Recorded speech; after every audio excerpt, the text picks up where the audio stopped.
लोग कहते हैं पॉली हाउस में प्रॉफिट नहीं है, सारा पैसा दवाइयों और खर्च में चला जाता है। लेकिन आज मैं आपको अपनी फसल के 18 हार्वेस्टिंग का असली हिसाब दिखाने वाला हूं। नमस्ते दोस्तों, डिजिटल खेत पर आपका स्वागत है। दोस्तों, पॉली हाउस को लेकर बहुत बातें होती हैं।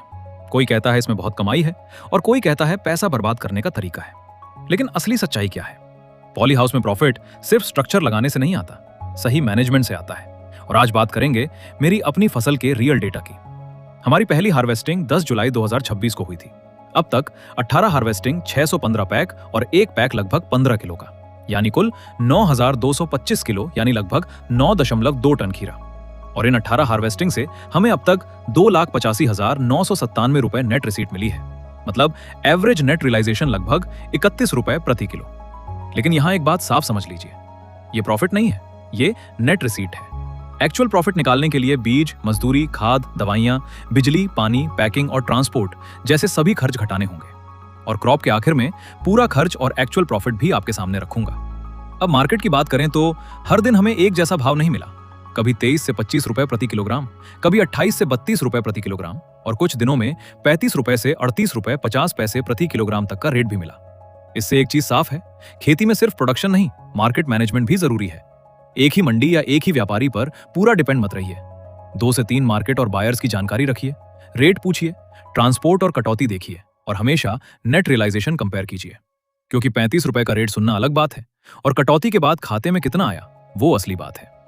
अब आते हैं उस बात पर कि पॉली हाउस में बहुत दवाइयां लगती हैं। दोस्तों, हर समस्या पर बिना पहचान के स्प्रे करना टेक्निकल फार्मिंग नहीं है। पहले मॉनिटरिंग, फिर डायग्नोसिस और उसके बाद जरूरत के हिसाब से ट्रीटमेंट। पॉली हाउस में सबसे जरूरी है टेम्परेचर और ह्यूमिडिटी मैनेजमेंट, रूट जोन और इरिगेशन मैनेजमेंट, क्रॉप स्टेज के हिसाब से न्यूट्रिशन, पेस्ट और डिजीज की रेगुलर मॉनिटरिंग। अगर रूट जोन में जरूरत से ज्यादा पानी रहेगा तो जड़ों में ऑक्सीजन की कमी और रूट प्रॉब्लम्स का रिस्क बढ़ सकता है। अगर ह्यूमिडिटी ज्यादा रहेगी तो कई डिजीजेस का प्रेशर बढ़ सकता है।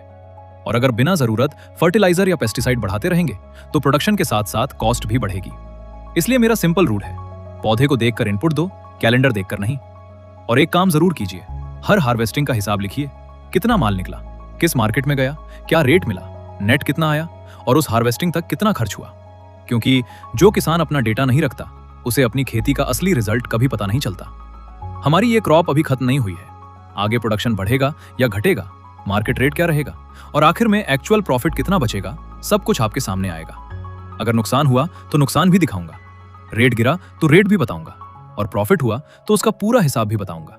क्योंकि डिजिटल खेत पर खेती की सिर्फ चमक नहीं, खेती का असली हिसाब दिखाया जाता है। तो अगर आपके आसपास कोई किसान भाई कहता है पॉली हाउस में प्रॉफिट नहीं है, तो ये वीडियो उसे जरूर शेयर करना। क्योंकि फैसला अफवाह से नहीं, रियल डेटा देखकर होना चाहिए। और कमेंट में बताइए, आपके हिसाब से पॉली हाउस में सबसे बड़ा खर्च किस चीज का है, दवाई, मजदूरी या मार्केट? डिजिटल खेत को फॉलो करें। Real crop, real data, real market. जय जवान, जय किसान।